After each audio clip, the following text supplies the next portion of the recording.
نا امید نہ ہو، اللہ سے اچھا گمان رکھیں اور وہ دعائیں پڑھتے رہیں جو حضرت زکریا علیہ السلام نے اور پڑھی تھی، لم اکن بدعائک ربی شقیہ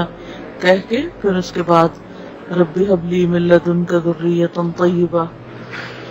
اور صالح اولاد کی دعائیں جو ہیں وہ ایک کارڈ کی شکل میں بھی اللہ تعالیٰ نے چھاپی ہوئی ہیں، اور اس کے علاوہ استغفار۔ سورۃ نوح میں اللہ تعالیٰ فرماتے ہیں نا کہ وَيُمْدِدْكُمْ بِأَمْوَالٍ وَبَنِينَ، کہ اگر تم استغفار کرو گے تو تمہیں مال اور بیٹوں سے نوازوں گا۔ تو دعائیں کرتے رہیں، علاج بھی کرتے رہیں، اور اگر پھر بھی نہ ہو کچھ تو ایک ایک دعا کا اجر انشاءاللہ آخرت میں ملے گا، اور دنیا میں مومن کو کوئی بھی جو محرومی ہوتی ہے اللہ سبحانہ و تعالیٰ آخرت میں اس کا بہترین نعم البدل عطا کرے گا۔ نا امید نہ ہو، اللہ سے اچھا گمان رکھیں اور وہ دعائیں پڑھتے رہیں جو حضرت زکریا علیہ السلام نے اور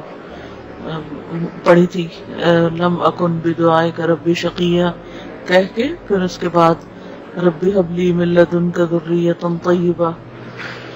اور صالح اولاد کی دعائیں جو ہیں وہ ایک کارڈ کی شکل میں بھی اللہ تعالیٰ نے چھاپی ہوئی ہیں، اور اس کے علاوہ استغفار۔